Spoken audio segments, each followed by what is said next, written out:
بنے. تحقیق و فتویٰ میں جب آپ نے اپنا قدم اٹھایا تو آپ محقق و ایک عظیم مفتی بنے. عزیزان ملت اسلامیہ، یہ وہی حضور شیخ الاسلام ہے. دنیا آج انہیں شیخ الاسلام سے نہیں جانتی، بلکہ آج سے 36 برس پہلے حضور شیخ الاسلام کو شیخ الاسلام کا خطاب ملا.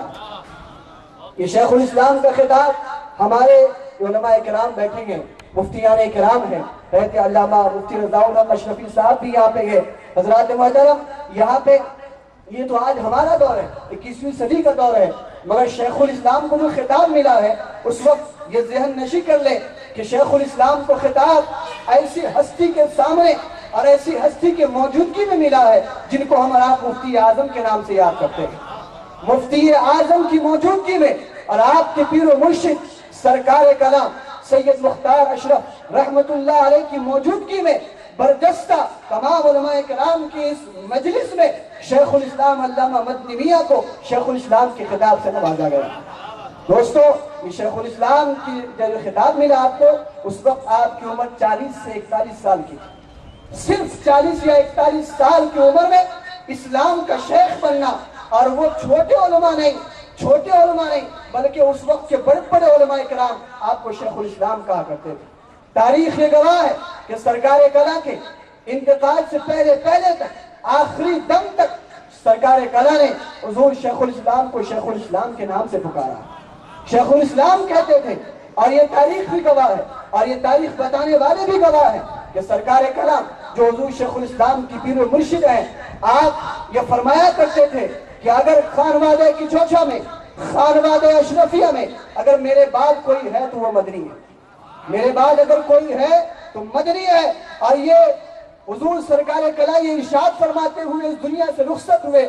آپ نے فرمایا کہ قیامت کے دن اگر رب کریم مجھ سے پوچھے کہ اے مختار تم کیا لائے ہو، تو میں رب سے عرض کروں گا تیری بارگاہ میں مدنی میاں کو لایا ہوں. یہ کسی اور کے کہنے پہ جملہ نہیں بنایا گیا ہے، یہ کسی اور کے سنی سنائی باتوں پہ جملہ نہیں بنایا گیا. یہ جملے سرکار کلا کے، یہ جملے سیدنا مختار اشرف رحمت اللہ علیہ کے ہیں، جو اپنی زبان اقدس انہوں نے فرمایا. اس جملوں کو سننے والے آج بھی باحیات ہیں. گجرات کی سرزمین پر جو مفتیان کرام ہیں اور جو علماء کرام ہیں، اس وقت جو عازمین حجاج کرام تھے، انہوں نے اس جملے کو سنا کہ سرکار کلا ارشاد فرماتے ہیں کہ اگر رب کریم مجھ سے قیامت کے دن پوچھے گا کہ تم میرے لیے کیا لایا ہے، تو میں یہ عرض کروں گا کہ میں اے رب تیری بارگاہ میں مدنی میاں کو لایا ہوں. حضرات محترم، آپ اندازہ لگائیں کہ یہ حضور شیخ الاسلام کی عظیم ہستی کتنی عظیم ہستی ہے. آپ کو بتاؤں کہ حضور شیخ الاسلام والمسلمین کی وہ عظیم ہستی، امام ابو یوسف کا نام کون نہیں جانتا. امام اعظم ابو حنیفہ کے شاگرد، عظیم شاگرد امام ابو یوسف، علماء کرام، مفتیان کرام، نعرہ تکبیر، نعرہ رسالت، حضرت علامہ مولانا نثار احمد مصباحی صاحب قبلہ. حضرات، میں آپ کا وقت زیادہ نہیں لوں گا. ایک بات آپ کو بتا دوں کہ حضور شیخ الاسلام کا صرف ہندو پاک میں ہی آپ کا مرتبہ علماء کرام یہی کہ نہیں چاہتے، بلکہ ملک کے ہر گوشے گوشے میں، چاہے وہ امریکہ ہو یا برطانیہ یا عرب کے خطے ہوں، سب جگہ شیخ الاسلام کے علم کا لوہا مانا جاتا. آپ کو حضرت امام ابو یوسف رحمت اللہ تعالی علیہ کے خانوادے سے، ان کے سجادے نے آپ کا استقبال فرمایا.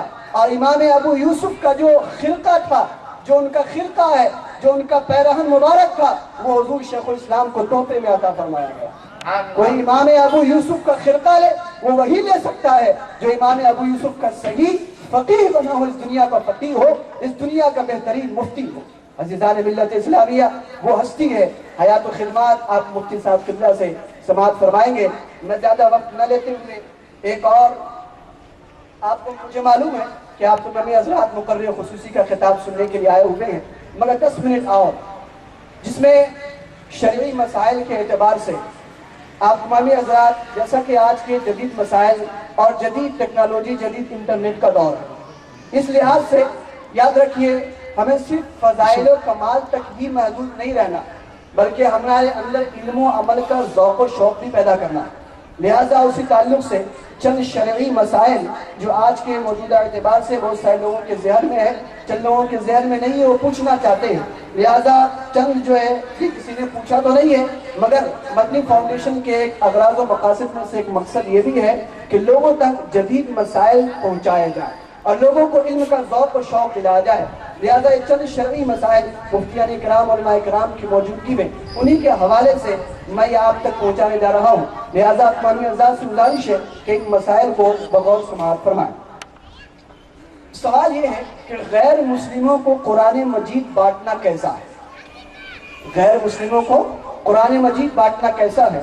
علماء کرام مفتیان کرام نے فتویٰ فقہ ملت جلد نمبر 2 صفحہ نمبر 327 میں اس کا حوالہ ہے کہ غیر مسلم کو قرآن مجید بانٹنا منع ہے، اس لیے کہ انہیں کتاب اللہ دینے میں بے ادبی اور بے حرمتی یقینی ہے۔ قرآن پاک پارہ نمبر 27 رکوع نمبر 16 میں اللہ رب العزت نے ارشاد فرمایا، جس کا ترجمہ یہ ہے کہ قرآن کو بغیر طہارت کے نہ چھوا کرو، اور کافر وہ کتنے بھی غسل کر لیں ان کا ایمان جو ہے، ان کا دل جو ہے وہ پاک نہیں ہوا کرتا۔ لہٰذا اگر کوئی کافر اسلام کے بارے میں جاننا چاہتا ہے تو انہیں قرآن کی آیات پڑھ کے سنایا جائے۔ تو غیر مسلم کو قرآن مجید بانٹنا منع ہے، کیونکہ اس سے بے حرمتی ہونے کا یقین ہے، اندیشہ نہیں بلکہ یقین ہے۔ اس کے علاوہ قرآن پاک اگر بوسیدہ ہو گیا، قرآن پاک پرانا ہو گیا، اور اس کے علاوہ دینی اسٹیکر ہے یا بینر ہے یا خطوط ہے یا شادی کے وغیرہ کے کارڈ ہیں یا اخبار، جو دینی اخبار وغیرہ ہوتے ہیں، اردو کے اخبار جس میں اللہ رسول اور اولیاء اللہ کا دینی نام ہوا کرتے ہیں، اگر یہ بوسیدہ ہو جائے اور اس کا احترام و ادب ہمیں کیسا کرنا چاہیے؟ اس کے مطابق فرمایا گیا کہ اگر قرآن بوسیدہ ہو جائے یا پرانا ہو جائے، پڑھنے کے لائق نہ ہو، اس کے اوراق بوسیدہ ہو جائے، تو کسی پاک کپڑے میں لپیٹ کر احتیاط کی جگہ دفن کر دے۔ سب سے بہتر جگہ دفن کرنے کی قبرستان ہے۔ دفن کرنے میں لحد بنائی جائے، یعنی دفن ایسی نہ کیا جائے بلکہ قرآن کو قبرستان میں اگر جس طریقے سے ہم مردے کو دفن کرتے ہیں اسی طریقے سے قرآن پاک یا اس کے اوراق ہیں، اس کو دفن کرنے کے لیے قبر کھودی جائے، اس کے بعد قرآن کو رکھ دیا جائے، اس کے اوپر جو ہے کوئی چھت نما یا لحد بنایا جائے کہ مٹی اس کے اوپر نہ پڑے۔ فتویٰ فقہ ملت جلد نمبر 2 صفحہ نمبر 329۔ اس لیے فرمایا گیا۔ اور ایک جو مسائل ہے آج کی جدید مسائل کے اعتبار سے، شیئر مارکیٹ کا آج کا دور ہے، بہت سارے لوگ جانتے ہیں کہ شیئر مارکیٹ کیا ہے، تو شرعی اعتبار سے شیئر مارکیٹ کا حکم، شیئر بازار کا حکم کیا ہے؟ مفتیان کرام ارشاد فرماتے ہیں کہ شیئر بازار میں حصہ لینا مسلمانوں کو منع ہے، چاہے غیر مسلم ہو، مسلم کے ساتھ ہو یا غیر مسلم کے ساتھ، شیئر مارکیٹ میں حصہ لینا ناجائز گناہ ہے۔ اس کے علاوہ آج کل بہت سارے آپ دیکھتے ہوں گے مسلم تنظیموں کے اعتبار سے، مسلم کمیٹیاں جو ہے وہ بلڈ کیمپ یا ڈونیشن کیمپ رکھا کرتی ہیں۔ اس کا شرعی حکم کیا ہے؟ خون چڑھانا اور بلڈ کیمپ منعقد کرنا کیسا ہے؟ فرمایا گیا، حضرت علامہ مفتی نظام الدین صاحب قبلہ جو محقق مسائل جدیدہ ہے، انہوں نے فرمایا کہ ان کا ایک فتویٰ ملحوظ ہو کہ جان بچانے کی صورت میں تازہ خون ہو یا بوتل میں جمع کیا ہوا خون ہو، ضرورت پڑنے پہ یعنی اس کے علاوہ جان بچنے کی کوئی صورت نہ ہو تب چڑھانا جائز ہے۔ اس کے علاوہ بلڈ کیمپ منعقد کرنا یا بلڈ ڈونیشن کرنا یہ منع ہے۔ اس کے علاوہ آج کل جو آپ دیکھتے ہوں گے نماز آپ پڑھتے ہیں، نمازوں میں موبائل اکثر بجتے ہیں، موبائل دیکھ کے کوئی بھول جاتا، اکثر لوگ بھول ہی جاتے ہیں، نماز کے دوران موبائل بج جاتا۔ تو مفتیان کرام نے اس کے متعلق ارشاد فرمایا کہ 1 سے 2 مرتبہ یعنی عمل قلیل کے ذریعے اگر کسی کا حالت نماز میں موبائل بجے تو اسے بند کر سکتا ہے، 1 سے 2 مرتبہ عمل قلیل کے ذریعے سے۔ اور اگر بار بار بجے تو فرمایا گیا کہ نماز توڑ کر پہلے موبائل بند کرے پھر نماز کو دہرائے۔ اس سے بہتر کیا ہے کہ بھائی ہم یاد سے موبائل کو بند کریں، اتنا جو ہے اتنی تکلیف اٹھانے سے بہتر کیا ہے کہ یقیناً کے ساتھ مسجدوں میں بورڈ وغیرہ لگایا رہتا ہے، موبائل کو جو ہے آف کر دیں۔ اس کے علاوہ جو آج کل نئے ٹیکنالوجی کے اعتبار سے ویسٹرن کلچر جیسا کہ لوگوں میں موجود ہے، بیوٹی پارلر کا، عورتوں میں آپ نے دیکھا ہوگا کہ دلہن کو سجانا وغیرہ ہو یا کوئی ہو تو عورتیں خاص کر کے بیوٹی پارلر کا استعمال کرتی ہیں۔ تو حضرت علامہ مفتی نظام الدین صاحب قبلہ ارشاد فرماتے ہیں اس فتوے کے تحت کہ بیوٹی پارلر میں عورت کا زیب و زینت کروانا یہ منع ہے، چاہے اجنبی مرد سے کرائے، اجنبی عورت سے، اجنبی مرد سے تو یہ تو حرام و گناہی ہے، اجنبی عورت سے بھی کوئی عورت دن کی پالا جا کے نہیں کروا سکتی۔ اگر زیب و زینت صحیح شرعی اعتبار سے کرنا چاہے تو وہ اپنے گھر میں ہی کروانا چاہیے۔ یہ چند مسائل جو آپ کے سامنے بیان کرنے تھے۔ آپ معامی حضرات، مجھے یہ امید ہے کہ آپ نے بہت سماعت ہوگا اور اللہ تعالیٰ اس پر عمل کی توفیق عطا فرمائے۔ حضرات، گلپوشی میں ایک اور گرا گیا ہے کہ یلہ پور کاروبار سے تشریف لائے ہوئے علی جناب محمد اسحاق اشرفی صاحب، ان سے میں گزارش کروں گا کہ ان کی خواہش ہے کہ مقرر خصوصی مفتی صاحب